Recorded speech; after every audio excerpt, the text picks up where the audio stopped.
علیکم ورحمۃ اللہ وبرکاتہ نحمدہ ونصلی علی رسولہ الکریم اما بعد۔ آج کا سبق رمضان کے متعلق ہے۔ حدیث شریف میں آتا ہے کہ امت کے لیے 5 تحفے ہیں رمضان المبارک کے مہینے میں۔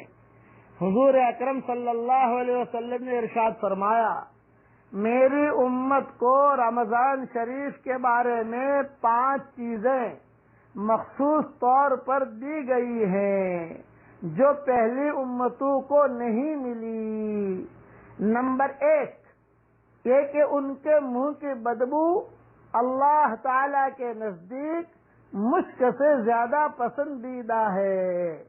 نمبر 2، کہ ان کے لیے دریا کی مچھلیاں تک دعا کرتی ہے۔ سبحان اللہ، ہم روزہ رکھیں گے، دریا کی مچھلیاں تک دعا کرتی ہیں اور افطار کے وقت تک کرتی رہتی ہیں۔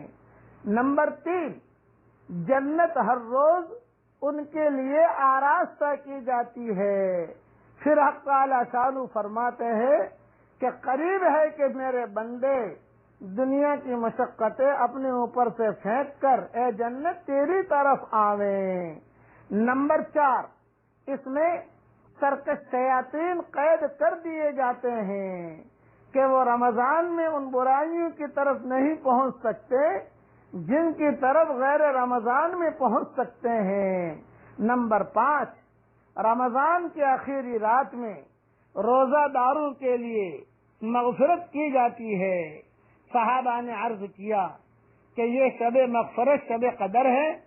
فرمایا نہیں، بلکہ دستور یہ ہے کہ مزدور کو کام ختم ہونے کے وقت مزدوری دے دی جاتی ہے۔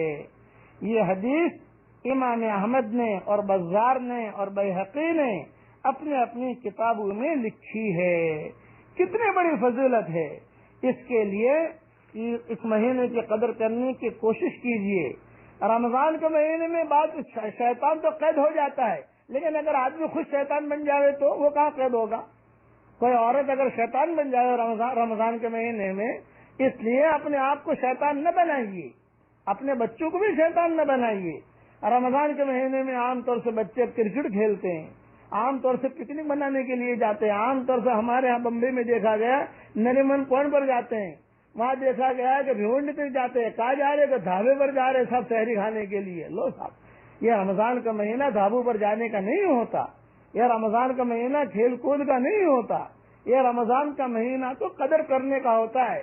جو گزشتہ سال زمین کے اوپر تھے وہ اب زمین کے اندر چلے گئے ہیں، دنیا سے چلے گئے ہیں، وہ چاہتے ہیں کہ 1 منٹ رمضان کے ہمیں مل جائے، اللہ کو ہم منا لیں۔ 1 منٹ، آج اللہ نے آپ کو پورا مہینہ دیا ہے، اس لیے قدر کریں۔ کچھ پتہ نہیں آئندہ سال ہم رمضان کے مہینے میں زمین کے اوپر ہوتے ہیں یا زمین کے نیچے ہوتے ہیں، اس لیے اس کی قدر کریں، اس کی قدر کریں۔ اور یہ جو حدیث میں بیان کر رہا ہوں، حوالہ میں نے دے دیا ہے، گھر میں اس کے مذاکرے بھی کریں بچوں کے سامنے، تو بچوں کو بھی یہ حدیث یاد رہیں گی۔ اللہ تعالی ہم سب کو رمضان المبارک کے مہینے کی قدر کرنے کی توفیق عطا فرمائے۔ السلام علیکم ورحمۃ اللہ وبرکاتہ، وآخر دعوانا ان الحمد للہ رب العالمین۔